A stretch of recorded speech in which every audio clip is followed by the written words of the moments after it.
اما بعد اعوذ باللہ من الشیطان الرجیم ان عدۃ الشہور عند اللہ اثنا عشر شہرا فی کتاب اللہ۔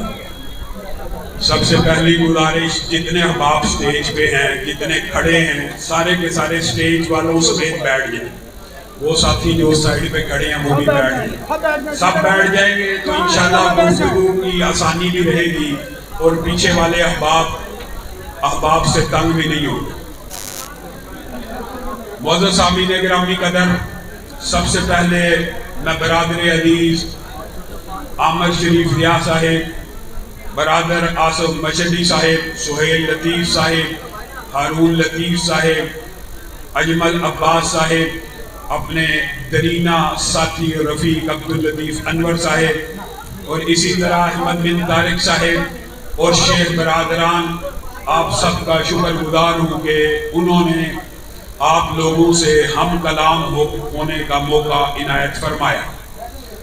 معزز سامعین گرامی قدر، انشاءاللہ جمعیت اہل حدیث کے اہداف، منشور اور مقاصد کے حوالے سے گفتگو ہوگی، لیکن سب سے پہلے پیغام مصطفیٰ کانفرنس کے حوالے سے چند گزارشات کو آپ کے سامنے رکھنا ہے۔ رسول اللہ صلی اللہ علیہ وسلم کا قول، رسول اللہ صلی اللہ علیہ وسلم کا فعل، رسول اللہ صلی اللہ علیہ وسلم کی خاموشی، کائنات میں رسول اللہ صلی اللہ علیہ وسلم وہ واحد ہستی ہیں، وہ واحد شخصیت ہے کہ ان کے سامنے کوئی کام ہو رہا ہو اور وہ خاموش ہو جائیں، وہ بھی دین بن جاتا ہے۔ رسول اللہ صلی اللہ علیہ وسلم کی خاموشی بھی دین ہے، اور دین، شریعت، سارے کا سارا رسول اللہ صلی اللہ علیہ وسلم کے ارد گرد گھومتا ہے۔ حتیٰ کہ ایک معروف بات ہے، آج ایک اسپیشل اور خاص بات آپ لوگوں کے گوش گزار کرنی ہے، اور امید کرتا ہوں آپ لوگ اس حوالے سے میرا ساتھ دیں گے اور اس بات کو سمجھنے کی کوشش کریں گے۔ وہ بات کیا ہے؟ رسول اللہ کا قول شریعت ہے، دین ہے، یہ بات عام ہو چکی ہے۔ رسول اللہ کی بات وحی ہے، یہ بات عام ہو چکی ہے۔ اللہ کے فضل سے، علماء کی محنتوں سے، مولانا سیف اللہ ملتانی صاحب، کریا کریا کوچا کوچا، بشیر حاکی صاحب، کریا کریا کوچا کوچا، علماء کا یہ گروہ آپ کے کانوں میں یہ ندا دے رہا ہے، وما ينطق عن الهوى، رسول اللہ اپنی مرضی سے بولتے ہی نہیں، جب بھی بولتے ہیں ان کا کلام وحی ہوتا ہے، وحی کے تابع ہوتا ہے، یہ باتیں معروف ہیں۔ لیکن ایک بات جو قدر کم غیر معروف ہے وہ یہ ہے کہ کیا رسول اللہ کا حکم اللہ کا حکم ہوتا ہے یا نہیں ہوتا؟ رسول اللہ کا قول تو وحی الہی ہوتا ہے، رسول اللہ اللہ کی مرضی ہی سے بولتے ہیں، تو کیا رسول اللہ کا جو حکم ہے وہ اللہ کا حکم نہیں ہوگا؟ وہ بھی اللہ ہی کا حکم ہوگا۔ اور اللہ رب العزت نے اس کے اوپر مہر تصدیق کو قرآن پاک میں ثبت کیا، ما قطعتم من لینۃ او ترکتموها قائمۃ علی اصولها فباذن اللہ۔ رسول اللہ صلی اللہ علیہ وسلم نے ایک غزوے میں یہودیوں کے ساتھ جنگ میں یہ کہا کہ فلاں جگہ کے درخت کاٹ دو اور فلاں جگہ کی جھاڑیاں چھوڑ دو، فلاں جگہ کی چیزیں کاٹ دو، فلاں کی چھوڑ دو، یہاں سے کاٹ دو، یہاں سے چھوڑ دو، یہاں سے کاٹ دو، یہاں سے چھوڑ دو۔ حکم دے رہے ہیں، حکم کون دے رہا ہے؟ رسول اللہ صلی اللہ علیہ وسلم۔ اور حکم کس کو دے رہے ہیں؟ صحابہ کو حکم دے رہے ہیں۔ اب یہودیوں نے رسول اللہ صلی اللہ علیہ وسلم کا یہ پیغام سنا تو فتنہ پھیلانا شروع کر دیا، یہ کیسا پیغمبر ہے جو درختوں کے کاٹنے کا حکم دیتا ہے؟ جنگ میں بھی درختوں کو نہیں کاٹا جاتا۔ تو یہ اشکال اور وسوسہ اور وہمہ صحابہ کے دماغ میں ڈالنے کی کوشش کی کہ یہ رسول اللہ نے کیسا حکم صادر کر دیا دوران جنگ کہ یہ پودے کاٹنے ہیں، یہ نہیں کاٹنے، یہ تنے کاٹنے ہیں، یہ نہیں کاٹنے۔ یہاں جب یہ وسوسہ اور وہم صحابہ تک پہنچا، آسمان سے قرآن نازل ہونا شروع ہو گیا، ما قطعتم من لینۃ او ترکتموها قائمۃ علی اصولها فباذن اللہ۔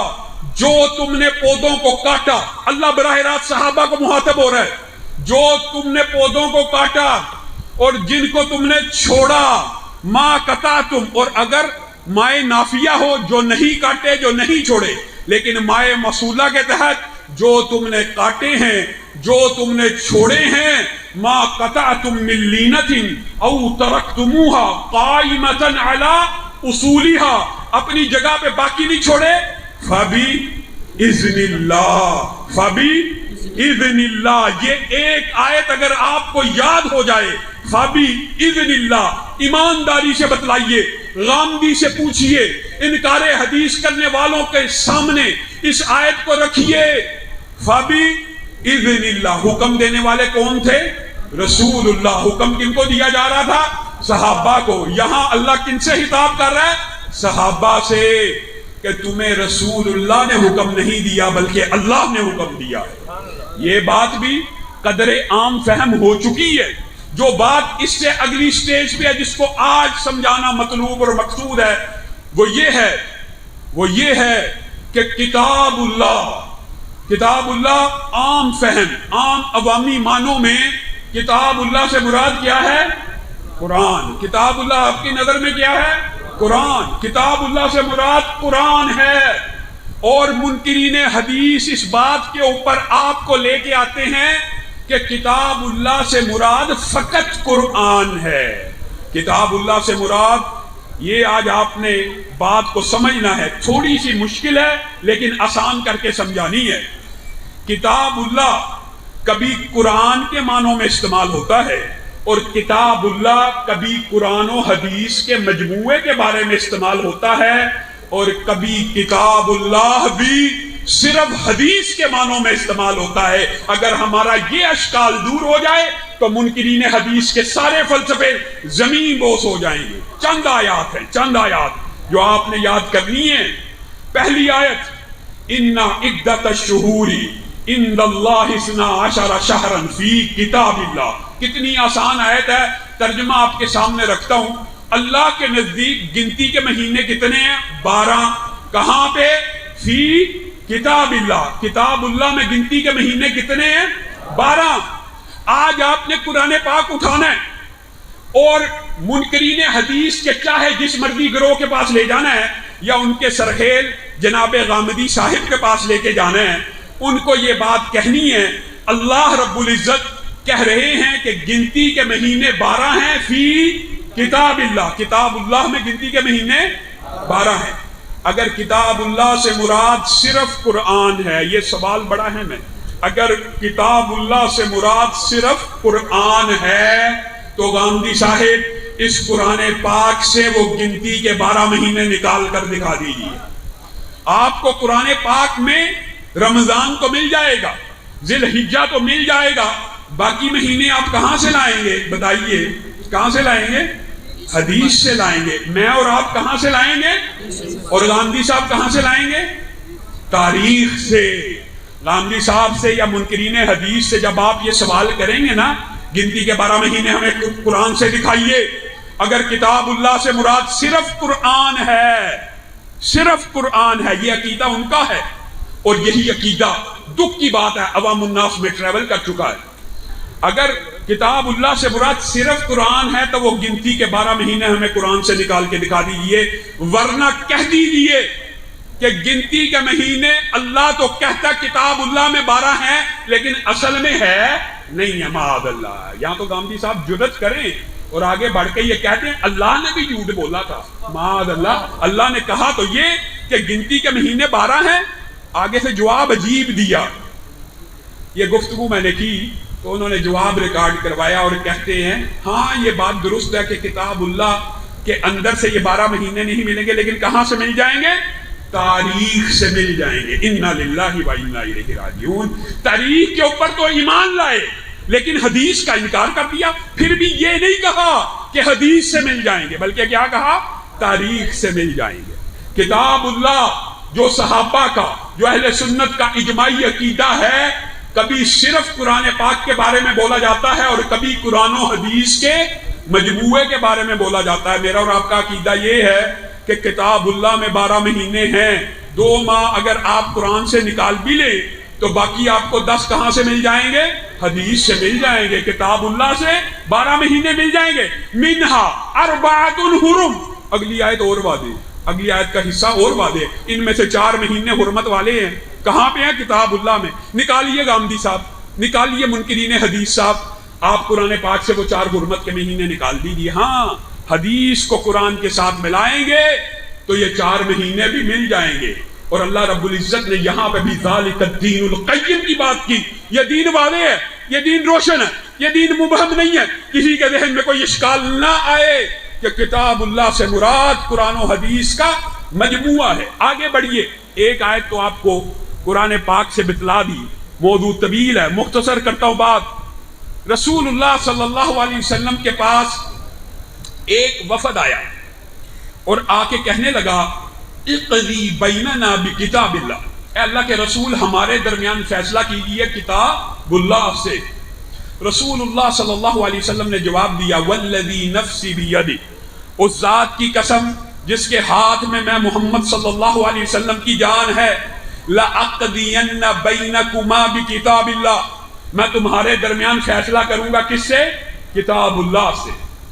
جیسے میں نے پہلے کہا یا تو گاندھی صاحب کے اللہ نے بھی معاذ اللہ غلط کہا، یہاں پہ رسول اللہ کہہ رہے ہیں اس ذات کی قسم جس کے ہاتھ میں محمد کی جان ہے میں فیصلہ کروں گا. لأقضین، گرامر جاننے والے علماء جانتے ہیں یہاں پھر تاکید ہے، قسم کے بعد تاکید ہے، اور پھر لأقضین بینکما بکتاب اللہ، قسم کھانے کے بعد تاکید کے ساتھ رسول اللہ کہہ رہے ہیں میں تمہارے درمیان فیصلہ کروں گا. کہاں سے؟ کتاب اللہ سے. فیصلہ ایک مقدمے کا تھا اور رسول اللہ صلی اللہ علیہ وسلم نے کہا انیس بیٹا جاؤ عورت سے پوچھو اگر وہ برائی کا اقرار کر لے شادی شدہ عورت تو اس کو سنسار کر دیا جائے. یہ جو لڑکا لے کے آئے ہیں، غلام لے کے آئے ہیں، اگر وہ اقرار کرے گی، وہ تو مقدمہ ہی غلام لے کے آیا تھا اور اس کا قبیلہ لے کے آیا تھا کہ یہ غیر شادی شدہ نے ایک شادی شدہ کے ساتھ برائی کی ہے، آپ کتاب اللہ سے فیصلہ کیجئے. اس لڑکے کو 100 کوڑے لگائے جائیں اور اس کو 1 سال کے لیے جلا وطن کر دیا جائے. خدا کا کرنا ایسا ہوا، اس عورت نے اقرار کر لیا، اس کو سنسار کر دیا گیا. اس نوجوان کو 100 کوڑے لگائے گئے اور 1 سال کی جلا وطنی. اب آپ نے رسول اللہ کا فیصلہ سن لیا. اس فیصلے کی کتنی شکیں ہیں؟ 3. ایک سنسار کرنا، ایک 100 کوڑے لگانا اور ایک سال کے لیے جلا وطن کرنا. ایک فیصلے کے اندر 3 شکیں ہیں اور رسول اللہ صلی اللہ علیہ وسلم ارشاد فرما رہے ہیں کہ ہم فیصلہ کریں گے کہاں سے؟ کتاب اللہ سے فیصلہ کریں گے. اور کتاب اللہ سے جو فیصلہ کیا اس کی 3 شکوں کو بیان کر دیا گیا. اس کی 3 شکوں کو بیان کر دیا گیا. پہلی شک آپ نے سن لی، دوسری شک سن لی، تیسری شک سن لی. اب آپ نے منکرین حدیث سے یہ سوال کرنا ہے، آپ نے یہ سوال کرنا ہے کہ ایک شک تو آپ کو اس فیصلے کی قرآن پاک سے مل جائے گی، وہ کیا؟ 100 کوڑے لگانا. دوسری شک جلا وطن کرنا. تیسری شک سنسار کرنا، وہ آپ کو قرآن پاک سے نہیں ملے گی. تو اگر کتاب اللہ سے مراد صرف قرآن پاک ہے، اگر کتاب اللہ سے مراد صرف قرآن پاک ہے تو قرآن پاک سے یہ 3 شکیں نکال کر دکھا دیجئے. ثابت یہ ہوا کہ قرآن پاک کے اندر یہ 3 شکیں نہیں ہیں بلکہ قرآن کے ساتھ حدیث کو ملا لیا جائے گا تو 3 کی 3 شکیں مل جائیں گی. آگے بڑھیے. یہ تو مثالیں 2 آپ کے سامنے رکھی ہیں. قرآن و حدیث کے مجموعے کو کتاب اللہ کہتے ہیں اور کبھی صرف حدیث کو بھی کتاب اللہ کہتے ہیں. اور اس کی دلیل کیا ہے؟ رسول اللہ صلی اللہ علیہ وسلم کی زوجہ حضرت عائشہ نے اپنی سہیلی جناب بریرہ کو آزاد کرنے کا ارادہ کیا اور حضرت بریرہ کو یہ بات کہی کہ جا کر مکاتبت کر لو، لکھت پڑھت کر لو، آزادی کا ایگریمنٹ کر لو. کن کے ساتھ؟ جن کی تم لونڈی ہو. حضرت بریرہ گئی، ان کے ساتھ آزادی کی لکھت پڑھت کر لی اور آ کے کہنے لگی کہ وہ اتنے پیسے مانگتے ہیں اور اتنے پیسوں سے ہمیں آزاد کر دیں گے، لیکن ایک شرط لگاتے ہیں اور وہ شرط یہ لگاتے ہیں کہ ولا کی نسبت پھر بھی ہماری طرف رہے گی. اس بات کو آپ نے سمجھنا ہے اور اس کے بعد انشاءاللہ چند باتیں جمعیت کے حوالے سے کروں گا اور اپنے اہداف کے حوالے سے کروں گا۔ یہ آخری بات جو کتاب اللہ کے حوالے سے آپ نے سمجھنی ہے وہ یہ ہے، امی عائشہ کو آ کے بریرہ نے کیا کہا کہ وہ مجھے آزاد تو کرتے ہیں، پیسے تو لیتے ہیں، لیکن ولا کی نسبت کہتے ہیں ہماری طرف کرو۔ یہاں پہ ولا سے جو مراد ہے، یہ ایک لمبا چوڑا فقہی باب ہے، لیکن یہاں پہ جو ولا سے مراد ہے وہ یہ ہے کہ بالفرض حضرت بریرہ فوت ہو جائیں تو ان کی وراثت کس کو ملنی چاہیے؟ کس کو ملنی چاہیے؟ امی عائشہ کو، جنہوں نے آزاد کروایا، یعنی پیسے تو امی عائشہ دے رہی ہیں آزاد کرنے کے، تو بریرہ فوت ہو جائے ان کی وراثت کس کو ملنی چاہیے؟ امی عائشہ کو۔ لیکن وہ لکھواتے یہ ہیں کہ پیسے بھی لینے کے باوجود تیری وراثت ہمیں ملنی چاہیے، یعنی ولا کی جو نسبت ہے وہ ہماری طرف رہے۔ حضرت بریرہ نے ماں عائشہ کو یہ بتایا تو حضرت عائشہ نے لا محالہ رسول اللہ صلی اللہ علیہ وسلم کی بارگاہ میں یہ گزارش رکھ دی کہ پیسے تو لیتے ہیں لیکن ولا کی نسبت اپنی طرف لکھواتے ہیں۔ تو رسول اللہ کی عادت مبارکہ تھی کہ رسول اللہ صلی اللہ علیہ وسلم فوری طور کے اوپر کسی کا نام نہیں لیتے جس کے بارے میں شکایت آئے، ان کا ایک خاص انداز تھا، ما بالو اقوام۔ اسی طرح وہ باہر آئے، خطبہ دیا، اور جو الفاظ کہے اس کے اوپر آپ نے غور کرنا ہے۔ ما بالو اقوام یشترطون شروطا ما لیست فی کتاب اللہ، کل شرط ما لیس فی کتاب اللہ فہو باطل والشرط فی کتاب اللہ انما الولاء لمن اعتق۔ اب اس ساری جملے کا ترجمہ یہ ہے، ما بالو اقوام یشترطون شروطا، لوگوں کو کیا ہو گیا کہ ایسی شرطیں باندھتے ہیں جو کتاب اللہ میں نہیں ہے۔ ہر ایسی شرط جو کتاب اللہ میں نہ ہو فہوا باطل، وہ باطل ہے۔ والشرط فی کتاب اللہ، اور جو شرط کتاب اللہ میں ہے وہ یہ ہے، انما الولاء لمن اعتق، ولا کی نسبت اس کی طرف ہوگی جو آزاد کروائے گا۔ آج آپ نے اس حدیث کو منکرین حدیث کے سامنے رکھنا ہے، غامدی صاحب کے سامنے رکھنا ہے۔ اگر کتاب اللہ سے مراد صرف قرآن ہے تو قرآن کے اندر وہ کون سی آیت ہے جہاں لکھا ہے انما الولاء لمن اعتق؟ کیونکہ رسول اللہ کہہ رہے ہیں کہ کتاب اللہ میں یہ لکھا ہے انما الولاء لمن اعتق۔ اس سے مراد یہ ہوئی کہ کبھی صرف اکیلی حدیث کو بھی کتاب اللہ کہتے ہیں۔ اور اگر یہ بات میرے اور آپ کی سمجھ میں آ جائے، ویسے ہی آپ کے خیال میں حضرت علی کے پاس صحابی نے آگے پوچھ لیا، حل عندکم شیء من الوحی ما لیس فی القرآن، کیا آپ کے پاس وحی کا کوئی ایسا حصہ ہے جو قرآن میں نہیں؟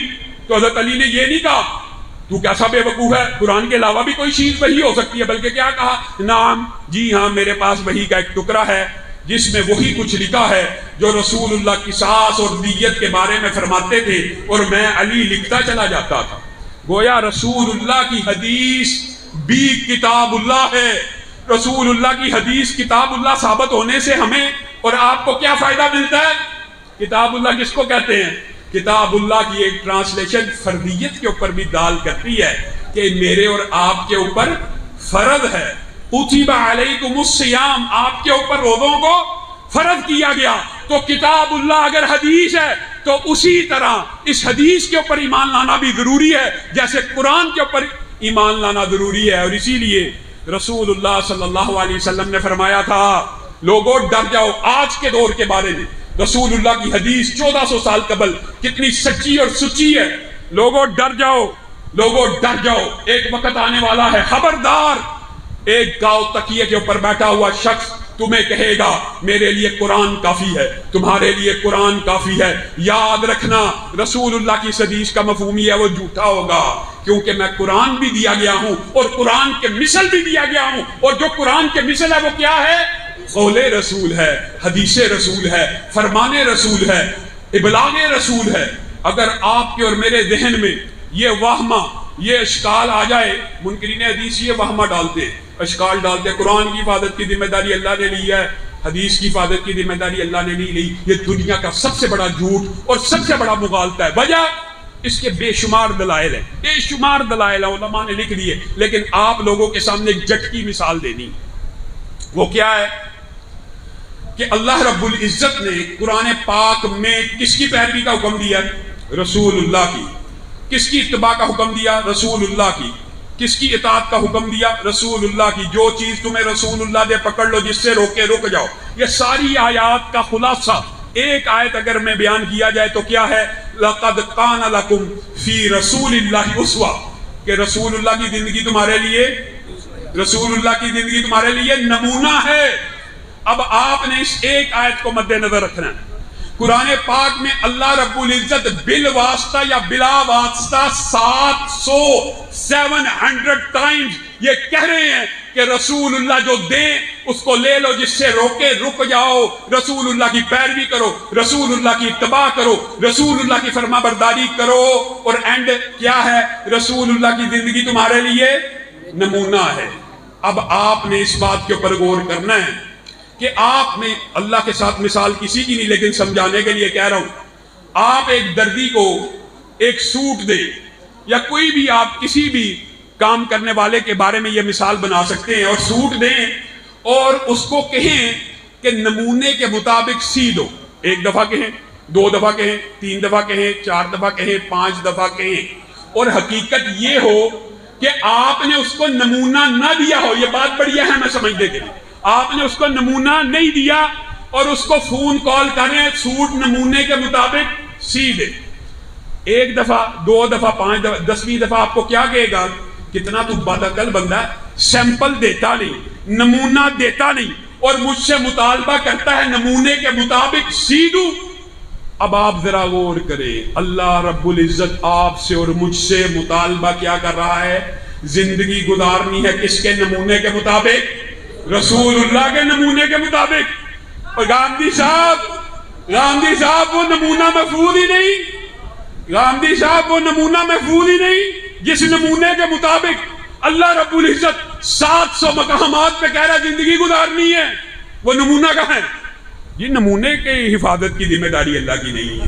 ماشاءاللہ، نمونے کی حفاظت کی ذمہ داری اللہ کی نہیں ہے، صرف قرآن کی حفاظت کی ذمہ داری ہے. حالانکہ قرآن پاک میں قرآن پاک کو جمع کرنے کی اور اس کے بیان کی ذمہ داری بھی اللہ تعالیٰ نے دی ہے. قرآن کی آیات ہے، موضوع طویل ہوتا چلا جائے گا. وَأَنزَلْنَا إِلَيْكَ الذِّكْرَ، اللہ نے پھر یہ بھی کہہ دیا ہم نے آپ کے اوپر قرآن کو نازل کیا تاکہ آپ لوگوں کو بیان کریں، آپ کھول کھول کے بیان کریں. تو میرے بھائیوں، یہ عقیدہ، یہ فلسفہ، یہ پیغام مصطفیٰ ہے کہ قیامت کی دیواروں تک دین روشن ہے، دین اجلا ہے، دین واضح ہے، دین کلیئر ہے، دین مکمل ہے. دین مکمل ہے کہ نہیں؟ دین میں کسی قسم کی کمی چھوڑ کے گئے ہیں رسول اللہ. اور لوگوں کیا ہو گیا؟ کس مغالطے کا شکار ہو گئے؟ صحابہ کو گواہ بنا لیا. رسول اللہ نے صحابہ کو گواہ بنا لیا. کیا میں نے دین پورا پہنچایا؟ صحابہ نے کہا پہنچایا. آج کا مولوی کہتا نہیں جی تھوڑا سا رہ گیا تھا، تھوڑا سا، بس تھوڑا سا، بس چیلم رہ گیا تھا، بس تیجا رہ گیا تھا، کل ختم رہ گیا تھا. رسول اللہ نے دین پورا نہیں پہنچایا. انا للہ و انا الیہ راجعون. اگر دین پورا ہے تو ہمیں مزید کسی اضافے کی گنجائش ہی کوئی نہیں. اس کے اندر کسی بھی قسم کی کوئی گنجائش موجود نہیں ہے. اور جہاں تک تعلق ہے، حال والوں کو بھی ابتلا اور آزمائش میں ڈالا ہوا ہے. آصم مشہدی بھائی نے 10 بجے تک کا ٹائم ہوتا ہے. بنیادی طور کے اوپر جمعیت اہل حدیث کو جس وقت بحال کیا گیا، یہ جمعیت اہل حدیث آپ کو پتہ ہے اس شہید قائد نے بنائی تھی کہ جس شہید قائد کے بارے میں اگر یوں کہا جائے جو رکے تو کوہ گراں تھے ہم، جو چلے تو جاں سے گزر گئے، رہے یار ہم نے قدم قدم تمہیں یادگار بنا دیا. اور اگر یہ کہا جائے کہ 1000 دماغوں کا ایک انسان جانے کہاں کھو گیا ہے، قلم کی عظمت اجڑ گئی ہے، زباں کا زور بیاں گیا ہے. اور اگر ان کی سیاست کے بارے میں کہا جائے کہ ہم نے اس وقت سیاست میں قدم رکھا تھا جب سیاست کا صلہ آہنی زنجیریں تھیں، سرفروشوں کے لیے دار و رسن قائم تھے اور خانزادوں کے لیے مفت کی جاگیریں تھیں. اور اگر یوں کہا جائے کہ دار و رسن کی گود کے پالے ہوئے ہیں ہم اور سانچے میں مشکلات کی ڈھالے ہوئے ہیں ہم، وہ دولت جنوں کے زمانے سے اٹھ گئی، اس دولت جنوں کو سنبھالے ہوئے ہیں ہم. اس وقت شہید قائد نے کریا کوچا کوچا ایک نعرے کو، ایک صدا کو، ایک اذان کو دیا، اور آپ نے دیکھا موچی دروازے کے اندر اس قائد کی صدا کے اوپر لبیک کہتے ہوئے پاکستان بھر کے اہل توحید، پاکستان بھر کے اہل حدیث کشاں کشاں چلے آئے۔ اس شہید نے جس جرت اور دلیری سے آپ لوگوں کو بلایا، آپ نے ان کی ساتھ وفاؤں کا ایک انمول اور انمٹ نقوش کا ایک سلسلہ چھوڑ دیا۔ اس کے بعد کیا ہوا؟ انہوں نے جمعیت اہل حدیث پاکستان کے لیے اپنے خون کا نذرانہ پیش کر دیا، اپنی جان آفرین کے سپرد کر دی۔ اس وقت آپ میں سے بہت سے لوگ ابھی بزرگ شیخ برادران مجھے علامہ شہید کے دور کی باتیں بتلا رہے تھے اور کہہ رہے تھے، اور یہ گواہ ہیں ان نعروں کے کہ علامہ صاحب قدم بڑھاؤ، ہم تمہارے ساتھ ہیں۔ جب وہ نعرہ لگایا کرتے تھے علامہ صاحب قدم بڑھاؤ، انہوں نے تو قدم بڑھا دیا۔ کہاں گئے تمہارے نعرے؟ کہاں گئے تمہارے وعدے؟ انہوں نے قدم بڑھایا جنت البقیع کے رستے کی طرف، ابدی جنتوں کے رستے کی طرف، صحابہ کے قدموں کے طرف۔ میں اور آپ صرف نعرے مارتے رہ گئے، اور اس شہید قائد کی جمعیت جو انہوں نے بنائی اس کو اپنے خون سے سینچا، اس جمعیت کو وائنڈ اپ کر کے، رول بیک کر کے، اس کو بند کر کے دوبارہ اس جماعت میں شامل ہو گئے جو قائد کے خلاف تھی اور جو قائد کے نقطہ نظر کے خلاف تھی۔ یہ کوئی ڈکی چھپی بات نہیں ہے، اہل حدیث کا اجتماع ہے، اہل سنت کے لوگ بھی بیٹھے ہیں۔ آج اگر ہم حقیقت کھولتے ہیں تو ہمارے اوپر تبرہ کیا جاتا ہے، اسی طرح جس طرح شہید قائد کے اوپر کیا جاتا تھا، ہمیں ویسے ہی تانے دیے جاتے ہیں جیسے شہید قائد کو دیے جاتے تھے۔ شہید قائد کے دور میں بھی مرکزی جمعیت ان کی مخالفت تھی، اور ان کی مخالف پرچے کرایا کرتی تھی، اور ان کے مخالف ایک دڑا تھا، جس دڑے کے خلاف علامہ شہید نے جمعیت اہل حدیث پاکستان کو بنایا تھا۔ ٹھیک ہے، وہ اکابر اب دنیا سے چلے گئے، تلک امت، اللہ تعالیٰ ان کے ساتھ اچھا معاملہ کرے، اللہ تعالیٰ مولانا معین الدین لکھوی میاں فضل حق کے اوپر رحمتوں کا نزول فرمائے۔ لیکن یہ بات حقیقت ہے، یہ کوئی ڈکی چھپی بات نہیں ہے کہ میاں فضل حق اور مولانا معین الدین لکھوی نے مرکزی جمعیت کی قیادت اپنے ہاتھ میں رکھی ہوئی تھی اور علامہ شہید کو جمعیت اہل حدیث بنانی پڑی۔ کتنے مقدمے درج کرائے تھے؟ 90 کے قریب مقدمے، 90 کے قریب مقدمے کنہوں نے؟ اپنے لوگوں نے۔ آج جمعیت اہل حدیث اس شہید قائد کی جمعیت کو اگر ان کا بیٹا بحال کرتا ہے تو ان کے ساتھیوں کے ساتھ، ان کے رفقا کے ساتھ عامر شریف ضیاء پہ پابندی لگا دی جائے گی، آصم بشری کو کانفرنس نہیں کرنے دی جائے گی۔ ہم دیکھتے ہیں، ہم بھی امن کمیٹی کے ممبر ہیں، ان کو اجازتیں کیسے ملتی ہے؟ بیگم کوٹ کے اندر کانفرنس نہیں ہو سکتی، پرچے کٹوائے جائیں گے، سیال کوٹ کے اندر کانفرنس نہیں ہو سکتی۔ اہل حدیث اقلیت ہے، کانفرنس نہیں ہو سکتی۔ تم نے اہل حدیثوں کو کیا سمجھا ہے؟ کیا اہل حدیث پاکستان میں اقلیت ہے کہ ان کی کانفرنسوں کو روکا جائے، ان کی مسجدوں کو روکا جائے؟ ہاں، آج اہل حدیث جس زوال کا شکار ہے اسی سوچ و فکر کی وجہ سے ہے۔ وہی درباری اور سرکاری ملا جو علامہ شہید کے دور میں ان کے راستے میں رکاوٹیں ڈالتے تھے، آج جمعیت اہل حدیث کے راستے میں رکاوٹیں ڈال رہے ہیں۔ 1000، آج آپ کے ساتھ دکھ کی بھی چند باتیں کرنی ہیں، 1000 کے قریب، 1000 کے قریب مساجد ایسی ہیں پاکستان کے اندر، کون سی؟ اہل حدیث کی، ان کو کھولنے نہیں دیا جا رہا۔ کس وجہ سے؟ یہاں جی جمعہ نہیں ہو سکتا، یہاں جی 5 وقت کی نماز نہیں ہو سکتی، یہاں جی باجماعت نماز نہیں ہوگی، یہاں جی اذان نہیں ہوگا، یہاں جی سپیکر نہیں چلے گا۔ کس وجہ سے؟ میں اگر سوختہ ساما ہوں تو یہ روز سیاہ، خود دکھایا ہے میرے گھر کے چراغاں نے مجھے، اور آپ کو کھلونے دے کے بہلایا گیا ہوں۔ تمناؤں میں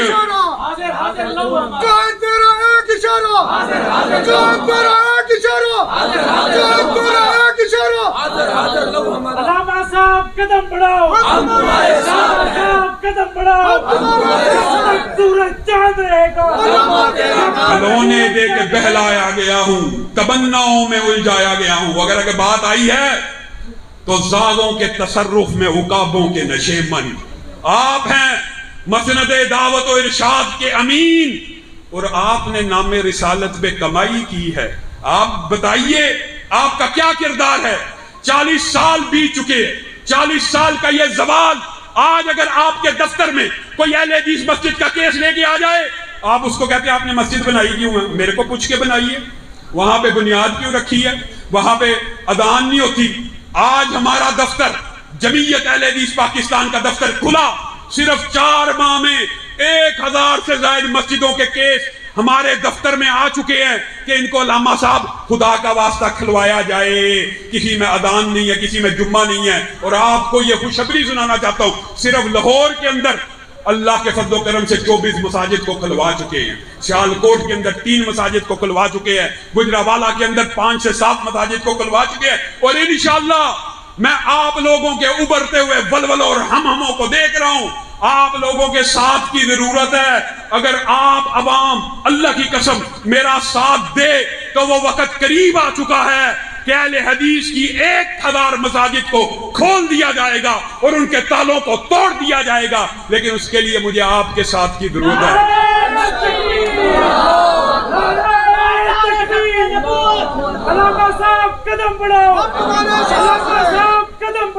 کیا اہل حدیث مساجد کو کھلوانے کے لیے جمعیت اہل حدیث کا ساتھ دینے کے لیے تیار ہے؟ ہاتھ اٹھا کر وعدہ کرے جمعیت کا ساتھ دینے کے لیے تیار ہے؟ اور افسوس اور دکھ کی بات ہے، شہید قائد کہا کرتے تھے جس وطن کے اندر ابو بکر صدیق کو گالی دی جائے اس وطن کے اندر احسان الہی ظہیر آرام کی نیند سو جائے، تو احسان الہی ظہیر نے اپنی ماں کے دودھ کا قرض ادا نہیں کیا۔ آج اسی کے بیٹے آپ کے سامنے یہ مقدمہ لے کے آئے ہیں کہ وہ وقت اور تھا۔ آج حیدرآباد کے اندر ایک ملعون نے سیدنا عمر کے پتلے کو جلایا، آج احسان الہی ظہیر کے روحانی اور جسمانی بیٹے کیسے سکون اور آرام کے ساتھ سو رہے ہیں۔ آپ کو دفاع صحابہ کے لیے چلاش کے اندر میرے دیوبندی بھائی دھرنا دیے بیٹھے ہیں، دفاع صحابہ کی جنگ لڑ رہے ہیں، لیکن کیا یہ جنگ صرف دیوبندیوں نے لڑنی ہے کہ وہابیوں نے بھی لڑنی ہے؟ اہل حدیثوں نے بھی لڑنی ہے کہ نہیں لڑنی؟ دفاع صحابہ کے لیے، حضرت عمر کے دفاع کے لیے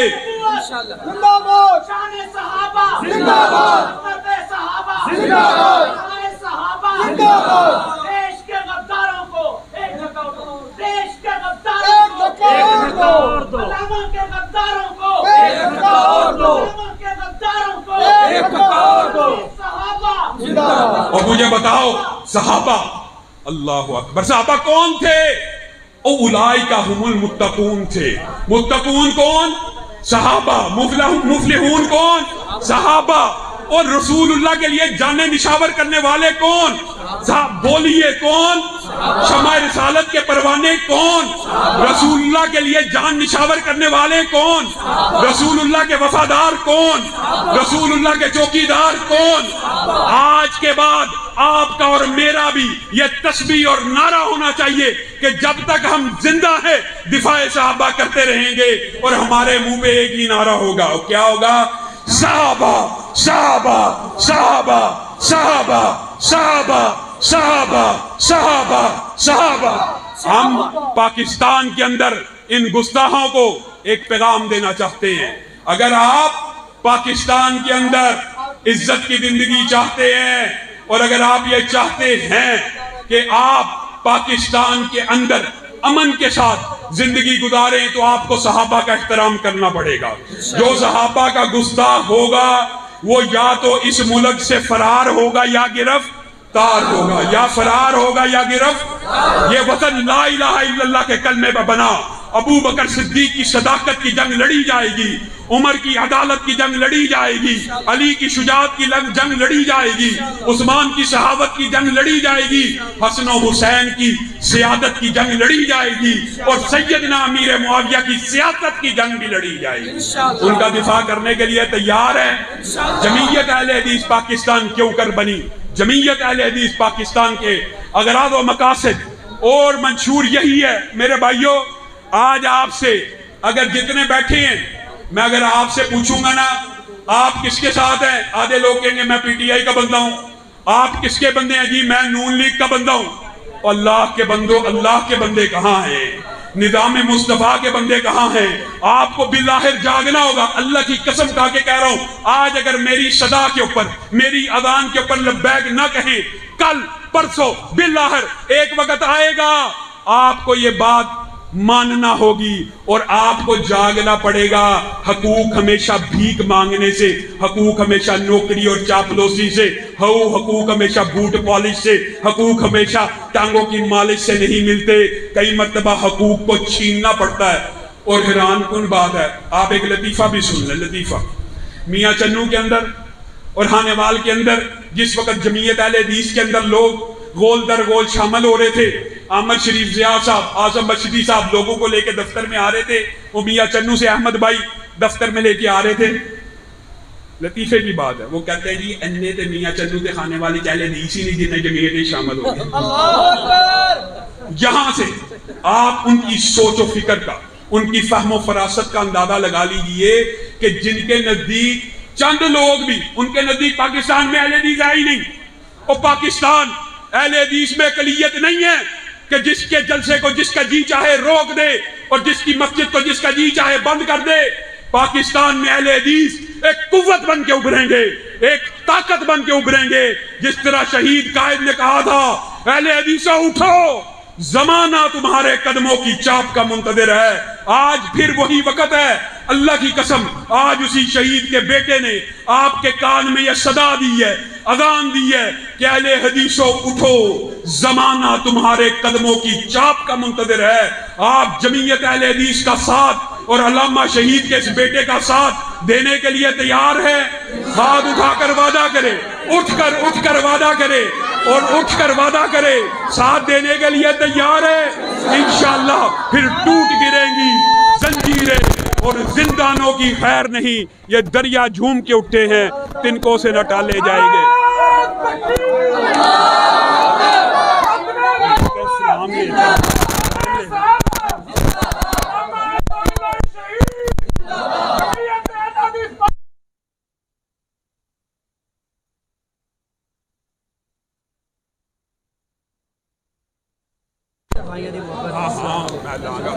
بلکہ تسی سب نو